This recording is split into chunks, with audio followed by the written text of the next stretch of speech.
প্রথমে আমরা Facebook অ্যাপটিকে open করে নেব। তারপর ওই কোনায় উপরে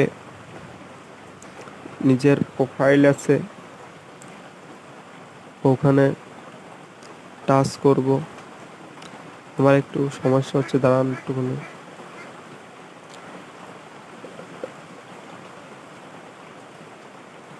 তারপর ওখানে টাচ করব। টাচ করে নিচে চলে যাব। নিচে চলে গিয়ে সেটিংস লেখা আছে এখানে, অ্যান্ড প্রাইভেসি, ওখানে চেপবো।